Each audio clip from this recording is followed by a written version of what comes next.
Okay, so let's get started. I'd like to welcome everybody to the San Bernardino County Master Gardener class, Composting for School and Community Gardens. And my name is Debbie Schnoor, and I'll be your presenter today.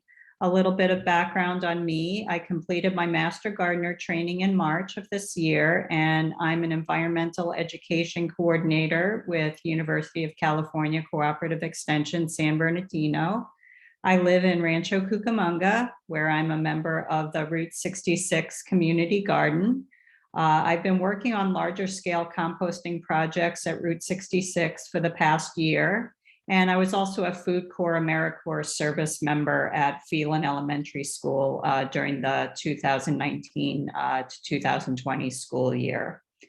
And we'd like to know where you're joining from. So if you want to share, type your city in the chat.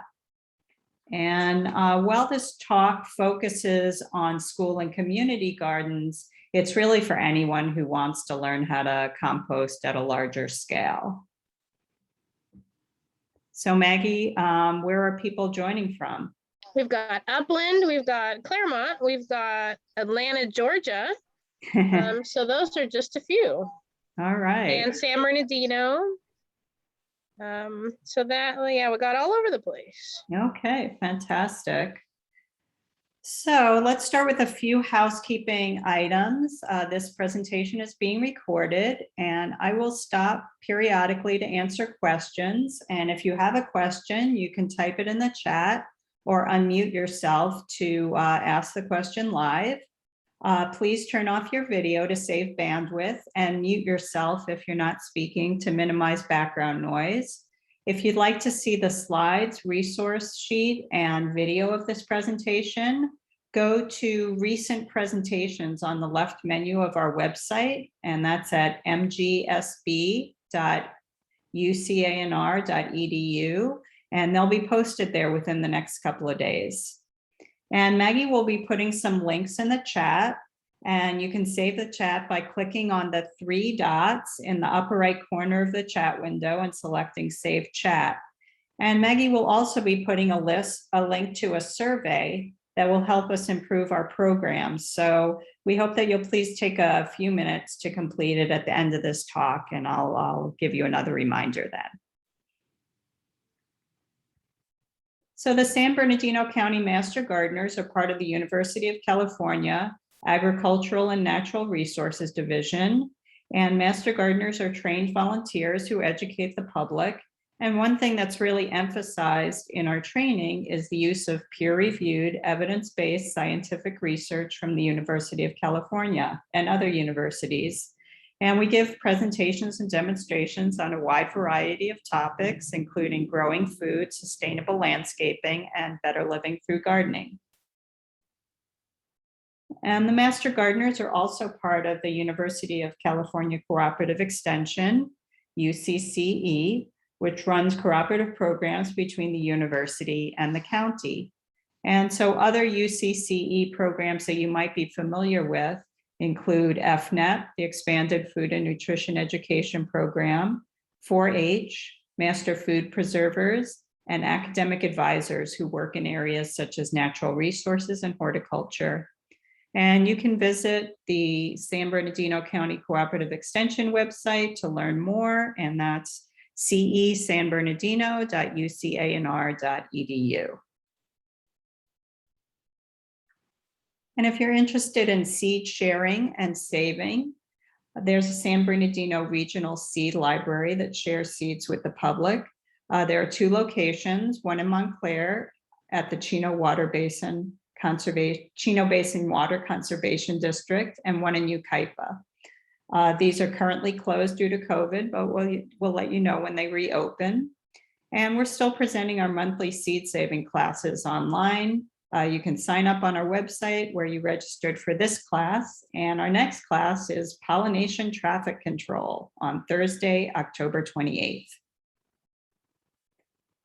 So now for a brief break from our regularly scheduled program, I'd like to quickly share a public service announcement about 2 important issues in Southern California. And the first one is citrus greening disease. And citrus greening disease, also known as Wang Long Bing or HLB, is a bacterial disease that's fatal to citrus, but harmless to people. And you can help us prevent the spread of this disease with a few simple actions. So this map shows the current quarantine area in Southern California. It covers parts of LA, Orange, San Bernardino, and Riverside counties, and it's now spread to San Diego County. And in August, 2 infected trees were found in a residential property in Oceanside. So you can find the map on the CDFA website, and that's California Department of Food and Agriculture. So HLB is spread by the Asian citrus psyllid, also known as the ACP. It's an insect that carries the bacteria. And the photos on the top left show the adult ACP. It has wings and is about the size of an aphid, really, really small. All citrus varieties are susceptible to this disease. There's no treatment yet. An infected tree will unfortunately die in about 10 years. The fruit starts turning green and is inedible when the tree gets this disease, and the leaves will have a blotchy yellow color, yellow-green color. So to prevent the spread of HLB, don't share stems and leaves when you're sharing citrus. Wipe or wash the fruit with cold water before sharing. Don't share cuttings. And also keep ants out of your trees because the ants farm ACP nymphs for the sugary honeydew they produce and protect them from predators. And on the UCA in our website, there's a whole section devoted to the ACP. There's also a cell phone app that shows how close your home is to detected cases of HLB. And the second issue I want to tell you about is the black fig fly. It's a relatively new pest in Southern California. It's been reported in Santa Barbara, Ventura, Los Angeles, and Orange counties. It's native to the Mediterranean and Middle Eastern countries. The females lay their eggs in the fig fruits and the larvae feed on the fruit. So this could have a significant impact on commercial fig production in California. So if you see this pest in your figs, notify your county agricultural commissioner to have your fruit tested and get advice on treatment. Okay, let's get back to our presentation on composting for school and community gardens. All right, so today's topics. We'll start with the basics. What is composting and why compost? Then I'll discuss the main types of composting, focusing on hot composting, compost ingredients and process, how to tell when the compost is ready and how to use it, and composting tools and systems. And if you attended my composting presentation last month, some of this material will look familiar. But the second half of the talk is new, and it will be a case study of composting at the Route 66 Community Garden. Then I'll end with some tips for schools because I spend most of the presentation talking about community gardens. So let's get right into it. What is composting? It's using the natural process of decay to turn organic waste into compost. And compost is just dark, crumbly, nutrient-rich, decomposed material. The materials that can be used to make compost include grass clippings, food scraps, leaves. We're going to get into more details in a bit. So why compost? There are many, many reasons. These are just a few. First off, it's an inexpensive fertilizer and it decreases the need for chemicals. It also improves soil structure and tilth. That's the ability of the soil to support plant growth when it's used as a soil amendment. And it increases the drainage of clay soils and increases the water retention of sandy soils. When used as mulch, it decreases weeds. It also keeps organic matter out of landfills, so that reduces greenhouse gases. And when fewer chemicals are used, there's less runoff into water sources. And for schools, composting provides hands-on learning that can be connected to academic standards in math and science and other subjects as well. And composting also promotes community engagement and empowerment, which is not something we usually think of. And I really like this quote from the Institute of Local Self-Reliance about why community composting is so important. And this also applies to school composting. And it says, community composting keeps the process and product as local as possible while engaging the community through participation and education. And so it's not just about benefiting the planet, it's also about building community. So there are two main types of composting, cold and hot. And unless you have a lot of time on your hands, we recommend hot composting. Passive or cold composting is basically set it and forget it. You build the compost pile and just leave it there for a year or more. When there's little management of the pile, then the materials are going to decompose very slowly. Also, you're not going to get up to the same temperatures as you do in hot composting, so weed seeds and pathogens may not be killed in the process. Active or hot, also known as thermophilic composting, requires managing the conditions in the pile to achieve higher temperatures. So we're talking about temperatures of 104 degrees and higher. And higher temperatures are more likely to kill the weed seeds and disease-producing organisms. And the time to finish compost is much shorter, usually months. So temperature really matters in the hot composting process. So the most rapid decomposition occurs between 120 and 140 degrees. And above 140 degrees, the microbes start to die off and composting slows down. And 155 to 160 is a good upper limit to keep the compost process going. A composting thermometer is a nice tool to have to monitor your process, especially when you're getting started. If your pile's smoking when you turn it, that's a good sign, especially if it's smoky and it's really hot out. You can buy a composting thermometer for about $20 online. And the main feature of this thermometer is that it has a long metal stem that you can stick deep into your compost pile.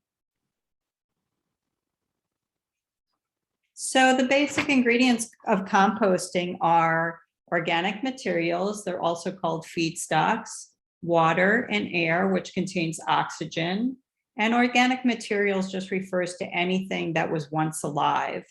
And by managing these ingredients and the temperature, you can speed up the decomposition process, which would normally be slow. So for the organic materials, there are two types, browns and greens. And the browns are materials that are rich in carbon, and those include things like wood chips or mulch, sawdust, dried leaves, straw, any dried plant material, shredded newspaper, and cardboard. And the greens are nitrogen-rich materials such as raw vegetable and fruit scraps, coffee grounds, crushed eggshells, cut flowers, grass clipping, and fresh garden trimmings. Note that not all these materials are green. For example, coffee grounds are brown, but they are considered green. So it's really just either the carbon or nitrogen content that determines which category those fall into. So what are the differences between browns and greens in the compost pile? Well, the browns decay slowly. Coarse browns like wood chips can let air into the compost pile, so they're very important in keeping down the odor. Browns such as fallen leaves tend to accumulate in the fall. They tie up nitrogen in the soil if they're not fully composted, so it's really important not to use the compost before it's ready. In the fall and winter, you may have more browns than greens and may need to wait to use them. In contrast, the greens decay rapidly. Also, they tend to be less bulky, so they can cause odor problems. They accumulate more in the spring and summer when the garden is growing. And as I mentioned, they supply the nitrogen for composting. And they need to be mixed with browns to increase the aeration and decrease the odor. And they need to be mixed in the right proportion. So this is a list for beginning and small scale composters, a list of materials for beginning and small scale composters to avoid. There are municipal and farm composting operations that use many of these materials, such as meat and animal manure. And it really depends on where this operation is located, how much heat's generated, how the pest and odor problems are handled. You can experiment and see what works for you. When you're starting out, just consider for the food scraps, consider avoiding meat and bones, cheese and dairy, oils and grease, and cooked food, animal manure, and pet waste. But as you get more experience, you might be able to try to add those in. Also, avoid produce stickers, because those actually contain some plastic, and glossier coated paper or cardboard, treated or painted wood, diseased or poisonous plants, aggressive weeds and grasses. A good rule of thumb is to not put anything in your compost pile that you wouldn't want in your garden. And so once you've added your greens and browns to your compost pile, you want to create an environment where the decomposers can thrive. And there are two main types: microorganisms, also known as microbes, and macroorganisms. And the microorganisms are bacteria and fungi that will chemically transform the organic materials, and their activity heats up the compost pile. The macroorganisms include the bigger critters like snails, earthworms, flies, beetles, etc. And they mainly shred the materials into smaller pieces for the microbes to digest. They also feed on some of those microbes. So we sometimes think of these macroorganisms as pests, but they're really essential for composting. So once your compost is finished, they'll move to a more hospitable place. So you shouldn't be concerned about them, and you actually want to invite them into your compost pile. So turning is one way to create an optimal environment for the decomposers. Turning the pile on a regular basis exposes the materials to oxygen. It can release trapped heat, especially if it's hot outside. Distribute the water, nutrients, and the organisms throughout the pile, and break up bigger pieces of material.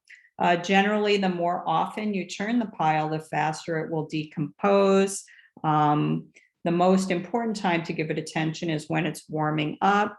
So maybe when it's hot, maybe 2 to 3 times a week. But again, if you don't get to it, that's fine. It just, the composting process will just proceed a little bit slower.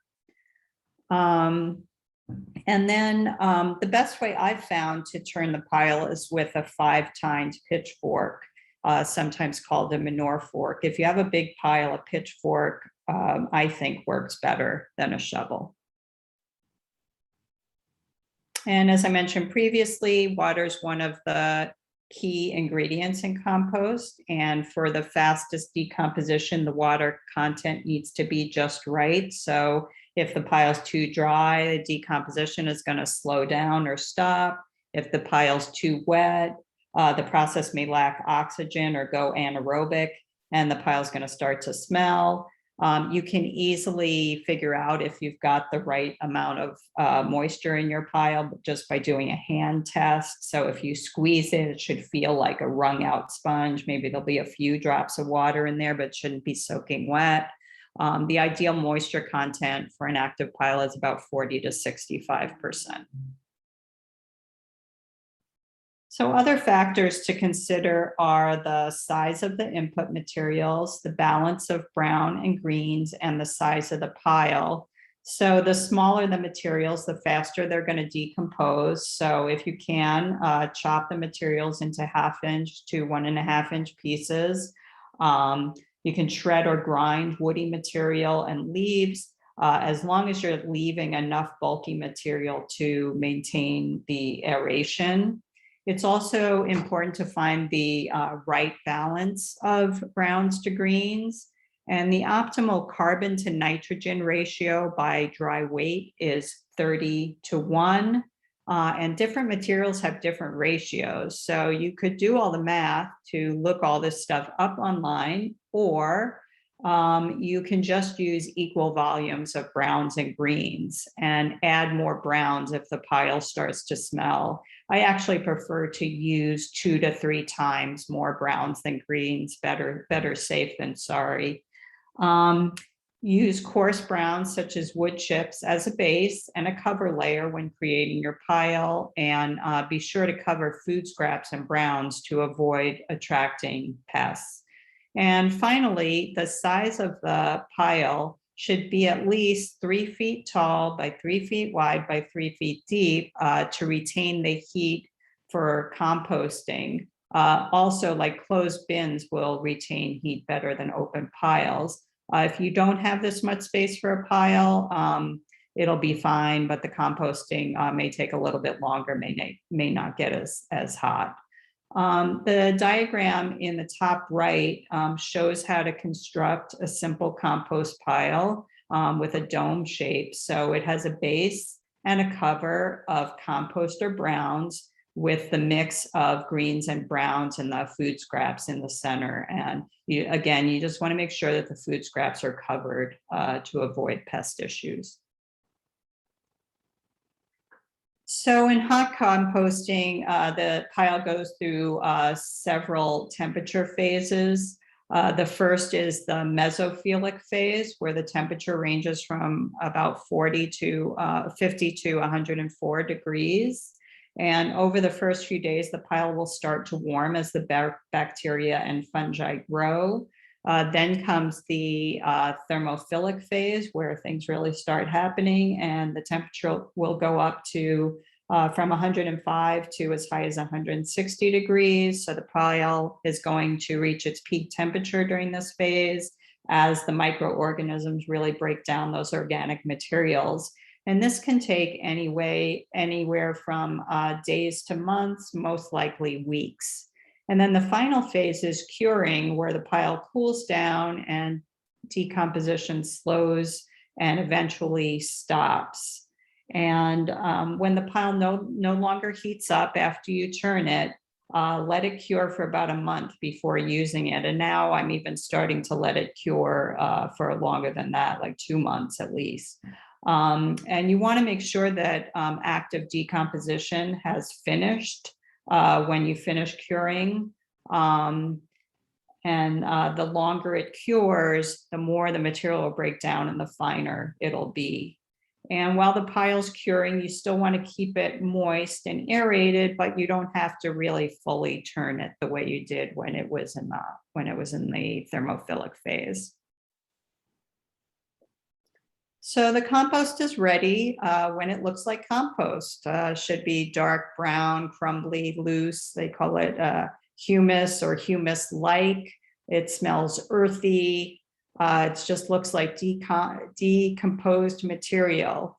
And you want to make sure that you don't see any banana peels or apple cores or things like that in there. You know, it may not be quite as fine as what you see in the photos. But you shouldn't be able to recognize any of the inputs in there. And then the pile will shrink significantly during the curing phase and the composting and the hot composting phase to about a third of its original size. And it's amazing that you could put hundreds of pounds of food into a pile and end up with something that looks really small. So there are 2 easy tests you can do to determine if your compost is ready. The first is a bag test. You're going to seal moist compost in a Ziploc plastic bag for a few days. And when you open it up, it should still smell good and earthy. The second test is a germination test. And so just plant some seeds in your compost and see if they sprout. Just make sure that you're using viable seeds that are not too old. And the best use of your finished compost is as a soil amendment, as a fertilizer. The compost is going to improve your soil health. Just mix in about 2 inches, 2-inch layer into the top 4 to 6 inches of soil. And then to use the compost as a mulch, you spread 1 to 4 inches of a coarse compost around the plants and trees, and then keep it at least a foot away from your tree trunks. And compost can also be used for potting mixes. You can add it to commercial mixes or your own homemade potting mix, and a finer compost is better for this purpose. And here's a list of tools that you may want to purchase or obtain in some way for composting. Of course, work gloves to protect your hands, especially when you're working with food waste. A composting thermometer so you can monitor your process. A scale if you want to track the amount of organic waste that you've composted and kept out of the landfill. A binder to record observations during composting. It's a good learning process. A hose and nozzle to bring water to your compost pile. Shovels to add materials to the pile. Pitchforks to turn the pile. Loppers or shears to cut up larger materials. Wheelbarrow to move those materials, especially mulch. You'll be using large quantities of wood chips or mulch. And then finally, covered buckets or bins to collect food waste if you're collecting that waste from, say, external sources. And this is the kind we use at Route 66, the one you see there with the black and the yellow top. We use them because they stack nicely for storage and transport. And these hold, the ones we use hold about 17 gallons. And they can be lifted by 1 or 2 people, depending on what's in it. And you can purchase those at the big box hardware stores. So not everybody keeps records, but it can be helpful to note some observations of your composting process so that you can improve it over time. So you can use your senses to observe the moisture, odors, the pests in your compost pile. At Route 66, we use a log like this one from the Institute of Self-Reliance.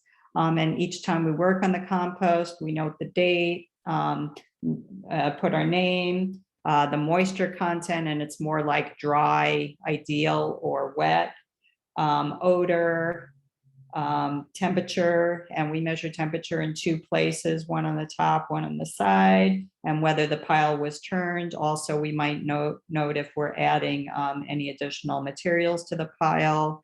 And this is really a great activity for students, science in action. So to end this section, I'd like to show you some pictures of composting systems I've used or seen. The most common method for larger scale composting is open piles, also known as windrows when they are built long and narrow. And the picture on the left was taken at the Route 66 Community Garden in Rancho Cucamonga. And we currently have 2 composting areas. In the area shown here, we're creating open piles to start an urban farm. And the mulch is being provided by the city through Burtech, and we're adding food waste that we pick up from local coffee shops and a juice bar. And the picture in the upper right is Huerta del Valle. It's a community garden and farm in Ontario, and they create windrows on a large concrete base. And then the photo in the lower left is Amy's farm, also in Ontario. And here you see many circular mounds of what appears to be finished or curing compost. And this slide shows two different bin systems. The picture on the left is the composting system for garden members at Route 66. And you can see that it has 3 compartments or bays for 3 compost piles. And these bays are 8 feet wide by 8 feet deep by about 4 feet high. And the piles stay in the same bay from start to finish because they get pretty large and they're hard to move. When the compost is done, it's moved into an open pile on the right of the system. And then the food scraps are collected in buckets on the left-hand side. And you can kind of see one of the little orange buckets behind the green sign there. And then the 3-compartment system you see on the right is at the Seeds of Joy Garden. It's in a city park in Ontario. And this system's much smaller than the one in Route 66, and it's completely enclosed. In this type of system, piles are usually moved between the compartments as they mature. And then I'm just going to touch very, very briefly on vermicomposting bins.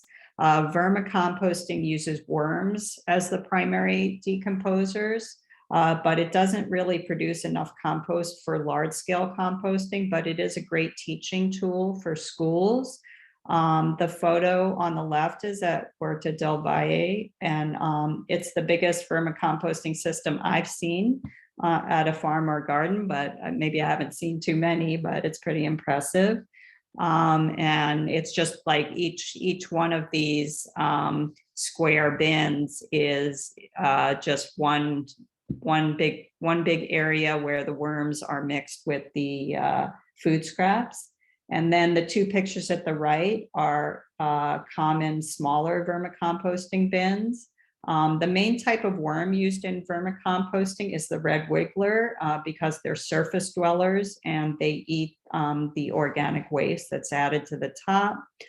The end products of vermicomposting are castings, which is essentially worm poop, and the liquid that accumulates at the bottom of the bin, and that's sometimes called tea. Both can be used as fertilizers. So that's the end of the general composting section. Are there any questions at this point? You can unmute yourself or put it in the chat and Maggie will read it out to me. So far, nothing in the chat, but if people are typing or if you want to unmute yourselves, go ahead. Just some comments about the information you're providing and the great information. And so, oh, I see Savannah has unmuted. Go ahead. Yes. So I have, and I was driving when you were showing the pictures and I just got home, so I couldn't quite see what the pictures were. But I have a Jora 2000 composter where, you know, it's kind of makes it a little easier for me to turn it. And I have, it looks good, kind of like a mud consistency. I mean, not too soppy wet mud, but I probably should add some more carbon. When I take it out to, you know, add around my soil, it tends to get very hard though. And I'm wondering, what am I doing wrong? It kind of sounds like if it feels like mud, it sounds like there might be too much water in there because it should feel like a wrung out sponge. Okay. And also, yeah, if it's kind of like a slurry, then you might need more coarse material and coarse browns in there. How does it smell? It doesn't really have a lot of smell. However, I haven't quite recovered from, I had a breakthrough case of COVID a few months back and my sense of smell is not quite back. I didn't know quite how to put that. But yeah, so my sense of smell, I don't know if I can quite trust it. I smell some things, but it's not all the way back. So it might stink to high heaven. Because it really should feel like soil, not super wet and muddy. Okay. So add more browns. I thought I was adding too much brown, which is why it was getting so hard. I thought, oh, let me pull back on the Amazon boxes a little bit. I thought I was maybe adding too much, but I should add more. Are you adding, what are you using for browns? So in the beginning, I was adding a lot of broken down cardboard boxes from all the Amazon boxes that were coming. Then it didn't seem quite right. So I started adding more grass clippings. And that made the consistency look a little better to me.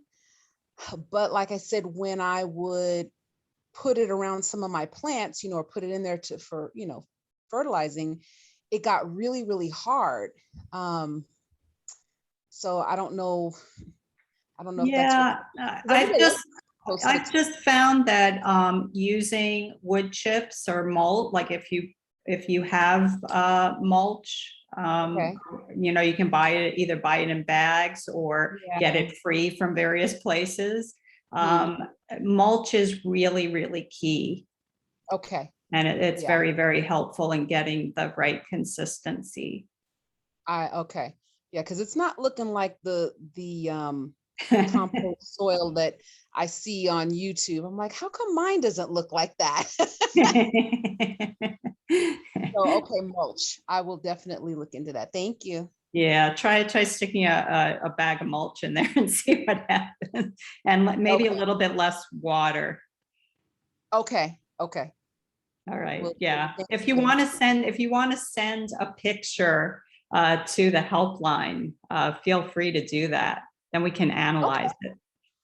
Oh, okay. All right. Thank you. Thank you. Anything else, Maggie, before we continue on? I see a question. Let's see. One is the pile, let me scroll up just a little bit here. Okay. There's two questions. One is, should grubs be removed if left in the compost when turning the pile? Should grubs be removed if left in the compost when turning the pile? I would leave them in. Like our compost has zillions of grubs, but I left them in until I think, if you start curing your compost, I don't think they're going to be able to live in there anymore. It's not going to be a good home for them. So they're good because they sort of make little holes through the pile. So I would leave them there till the end. Okay, they'll probably great. eventually die or fly off. Right, there you go. Turn into compost themselves or depart. And then the other question is the pile completed at the beginning, or do you add material for a while? I'm not sure, Debbie, if you're. Yeah, I think I know that. I would say you can, there are probably few operations where you're going to have everything you need to make the size pile you want to make. So what we do is we'll be adding material for, at least in the members area, we just keep adding material for about a month till the pile fills the bay, and then we stop. And so actually the hot process will continue on for a little while after that, and then it'll cool back down. But in the other area, in our farm area, we've been building separate little piles and not adding to them. So you can do it either way. But if you don't have enough material right off the bat to do a decent sized pile, then chances are you're just going to have to add as you go along. Okay, he says, okay, thanks. And then I don't see anything else. Oh, but Dave unmuted. So feel free to. Oh, and then there's another question from Sarah. Dave, if you had something you wanted to add, go ahead. Oh, that was helpful. Thank you. Thank you both. Yeah. Thanks. Okay, and then the other question is, for home gardens, are open piles better, or do bins to make a 3 by 3 by 3 3 piles? Are they better for retaining heat?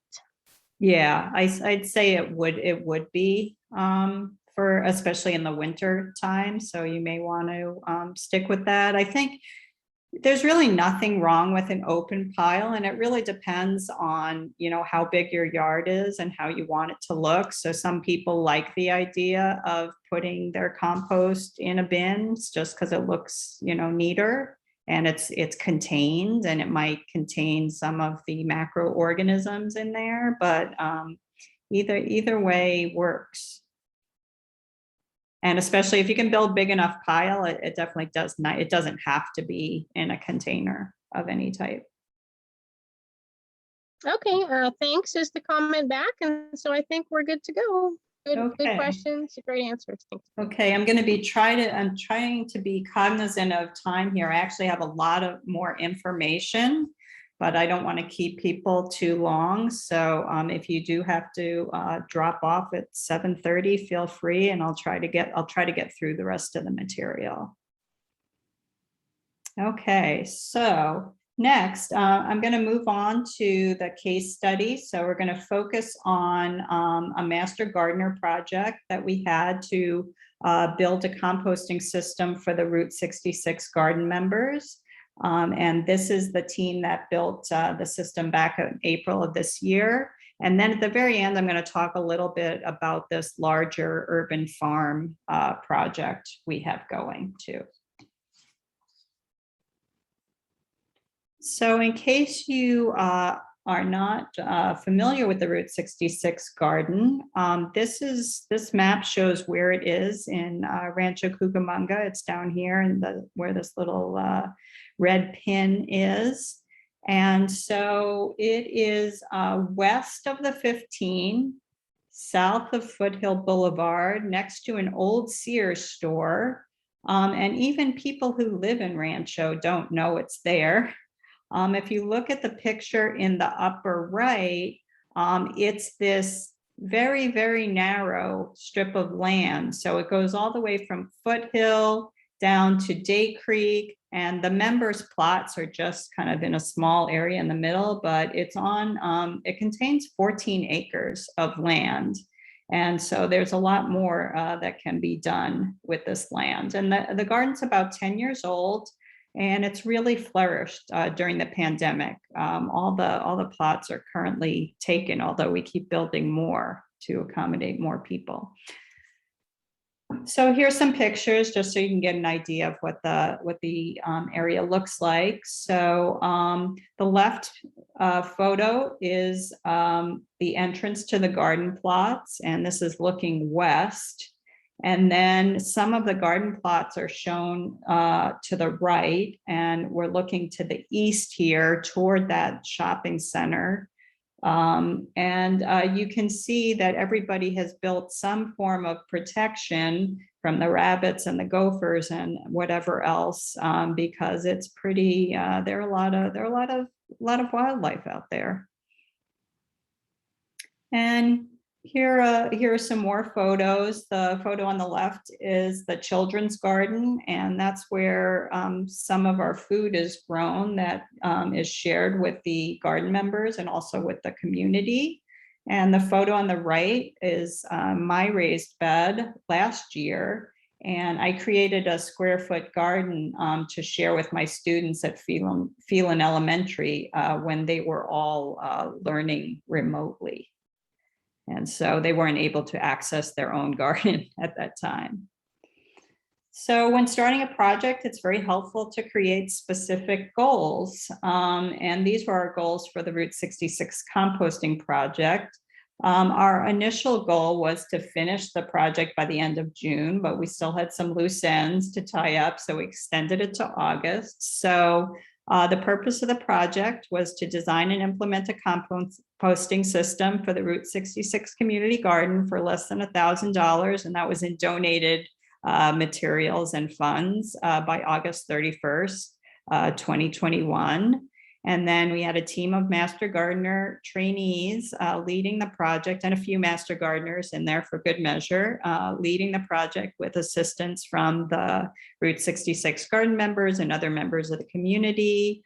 And then the master gardener trainees taught the garden members how to use and maintain the composting system. And it was important in this project for the master gardeners to have an exit strategy and transfer the system back to the garden. And so the project had 4 phases: planning and research, design and build, startup and education, and documentation and transfer. And normally, master gardeners play more of an educational role in projects, but during the pandemic, we were allowed to be more hands-on because we were not able to interact easily with the public. So these are the tasks for the project phases 1 and 2. In the planning and research, we clarified the project goals. We determined the system and site requirements, very important for determining what system to use, identifying resources, researching composting methods, because none of us had done this on a large scale before. And then we wanted to solicit community input on our project through a workshop. Then for design and build, designing the system, recruiting and preparing our construction team, obtaining the materials and tools. We had a build day event that we promoted throughout the community, and then building the system. And then phases 3 and 4 for the startup and education, recruit those groups that were going to do that, start and manage the composting project, develop and implement an education program, create the signage to go along with the education, build community support, and monitor any health, safety, and design issues. Luckily, we really didn't have any health and safety issues, and we have not yet. Documentation and transfer. So we have documented the project in a presentation similar to this. So if anybody's interested in that, you can contact me. We created how-to guides on how to turn the pile and also how to collect your food scraps at home, and then transfer the ownership to the garden members. So we also had a project timeline, and you can see we started in November of 2020 and went to August of 2021. And you can also see that it did take us, like just getting to the build took a while, but then we also spent a significant amount of time on education. And so, as I mentioned, in order to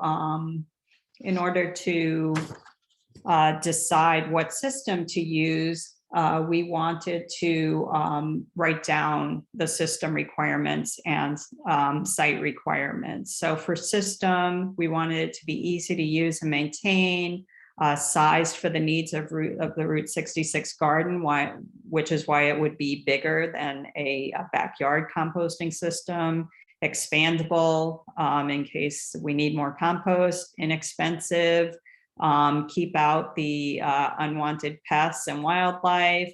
It needed to be sheltered from the wind and be able to stand up for the wind, because we have really, really significant Santa Ana winds in the garden, because it's kind of like this just narrow strip with the wind just whips through, and then movable in case something was planted in that area and the system needed to be moved. And then for the site requirements, we wanted to be close to the planting area where the gardeners had their plots for easy access. We wanted to minimize odor for people working in the planting area and in their plots, close to an access road so materials could be dropped off, sufficient space for future expansion, away from the commercial area, just in case we ended up with any health and safety problems. So that would be kind of near the Sears and that shopping center there. And of course, you cannot have a composting system without access to water. And so this was the design that we came up with. And so again, it's 3 compartments, 3 bays, each 8 feet wide by 8 feet deep, and it's 40 inches high. And originally we had, in order to keep out the wildlife, we had a front panel on it, but we ended up just leaving that open, and that really hasn't been a problem. And in order to keep the expense down, we used donated wooden pallets. And so this is what the system looked like after it was built in April. And this took about 4 hours to build on a Saturday morning with 13 people. So once we had the design, we developed a site plan, which shows where the system and all the composting materials are located. The finished compost, you can see here, we have finished compost, curing compost close to the garden plots for easy access.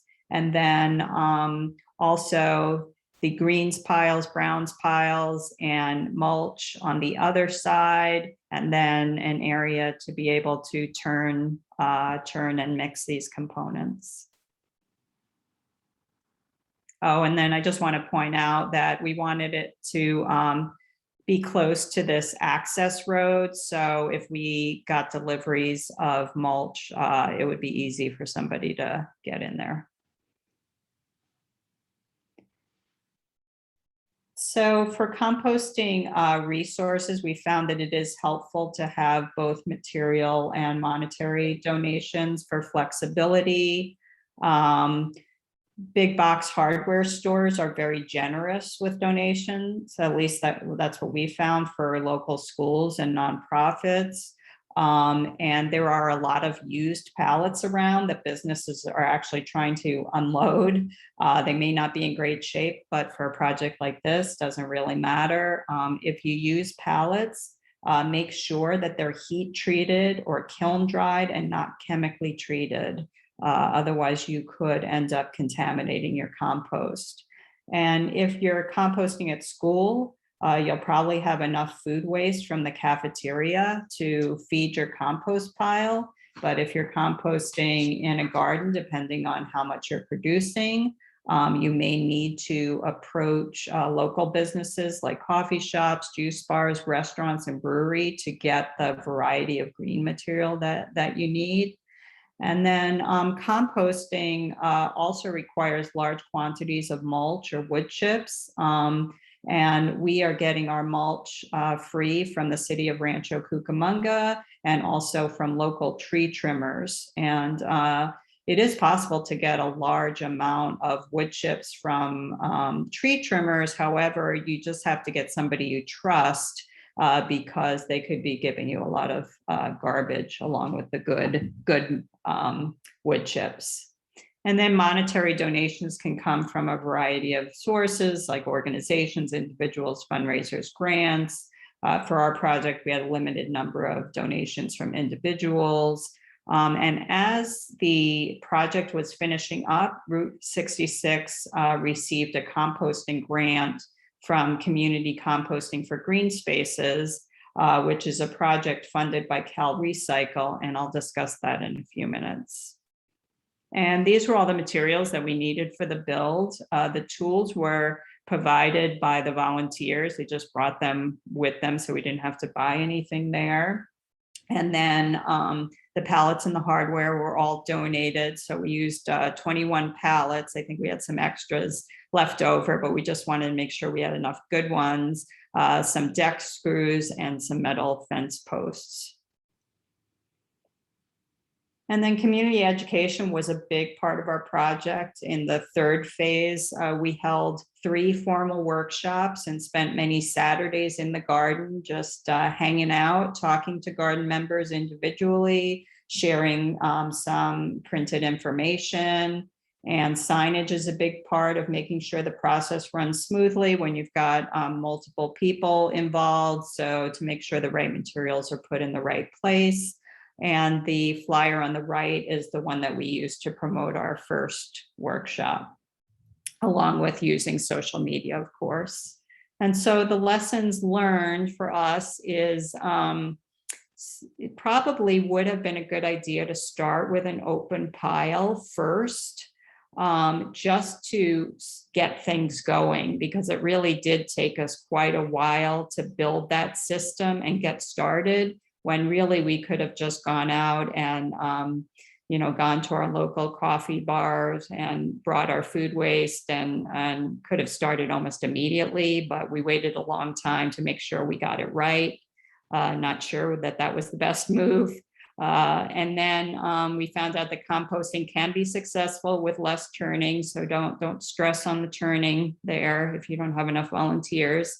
And then we thought that we thought it would have been a good idea if we had applied for some smaller grants at the start, because it did take us a while to be able to get our donations so that we could start building the system. And it's never too early to begin the composting education and the outreach and getting people involved, including the garden leadership and the members. So yeah, we were pretty caught up in the system itself, and we probably should have done more on promotion. And then also, it's good to solicit volunteers and supporters from the broader community, because there are people out there who are really excited about composting, and people are going to come and go within your garden or within your school, or they'll be interested and then not interested. So it's good to have extra people to lend a hand. So now I'm just going to talk a little bit about the Community Composting for Green Spaces grant. So the California Alliance for Community Composting received a $1.35 million grant for this program from Cal Recycle. And they are currently launching a network of community compost sites throughout California in 6 different regions, including the Inland Empire. And so they provide the skilled staff to support the projects and some limited funding, and also help with program development. So the people that we've connected with are very, very knowledgeable. They've done this before on farms across the state. So it's been really helpful to learn from them. And then, and they also have a real emphasis on community building and reaching out to the community. And so Route 66 received a grant to become a community compost site, and that started in August. Given that we have this new funding, the new goal at Route 66 is to generate enough compost to support an urban farm. And we estimate this will require about 5,000 pounds of food waste per week. So we're gearing up to be able to take that much and be able to go out in the community and get that. And these photos illustrate some of our recent activities. So in the upper left, we're weighing food scraps that we receive from businesses, and then we're creating the piles from those scraps and from mulch. And the photo in the upper right is a Burtec truck delivering 20 yards of mulch, and we're trying to get that amount delivered every week. And then in the lower left is the start of our food waste drop-off area. So we're hoping that, when we make connections with businesses, that they will be able to drop off once we have that area, rather than our having to pick up every week or every day. And then you can see in the bottom middle, just the different piles. Some of it's compost, some of it's mulch. Right now we have way more mulch than compost, but we hope that will change. And then also, if you look to the right, that picture was taken on Monday, or the lower left, lower right. That's a picture of a tractor spreading the piles over the future planting area. And so because of fire danger, we don't want to have too many large piles of wood. And so we are, as we get them, we're spreading them down, and we'll be putting our compost over that. Yeah, that's what we're doing now. Are there any questions about our composting efforts at Route 66 or anything else at this point? If anybody would like to unmute themselves, feel free. And then just a comment in the chat, really great, clear information, and a thank you. And otherwise, I don't see anything in the chat. If anybody wants to unmute, feel free. Okay, so I will, since I've been talking so much about community garden composting, I didn't want to leave out the schools here. So, schools are in a little bit of a unique situation. So there are some considerations such as obtaining support from your school administration and also your city and community. And there are a lot of schools out there who are doing composting. So if you can connect with them, and if your city is supportive, you may be able to share knowledge and resources. You'll probably want to conduct a cafeteria waste sort. And if you're doing that, you definitely want to involve your cafeteria and custodial staff because they're going to help you keep the mess down and transport your waste wherever it needs to go. And then depending on whether you have a garden or not, if you don't have a garden, you may want to compost your waste off-site. And so you could get together with a local community garden or farm and give them your waste. They probably would be happy to have it. And then if you have a garden, then maybe you'll be composting on site if your school allows. And then you want to, if you are composting at your school, you want to educate your entire school community, get people excited about it, make it a point of pride. You're going to need volunteers to help, so get everyone involved. And you really can't promote your composting program enough, so you can promote it through events, especially Earth Day events and fun activities. And then also integrate your composting into the curriculum, because it's a great way to teach science, math, engineering concepts. And if you have grants or you're going to be applying for grants, you want to keep track of the food waste that you've kept out of landfills and maybe some other metrics so you have measurable results. So to summarize, it's pretty easy to start composting.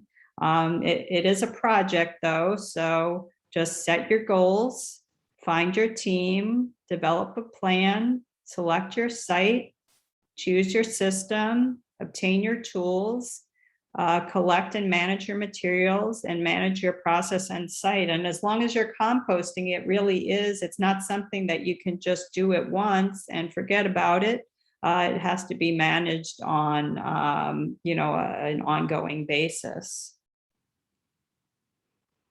So the next two slides are some resources, and my favorite ones are from the Institute for Local Self-Reliance. They have a report called Community Composting Done Right, and these are the two resources from Brolis and Platt. And it's very clear, it's very organized, it's detailed, well written. So Maggie is going to put these in the chat, and you'll also be able to find them on our website in a resource sheet.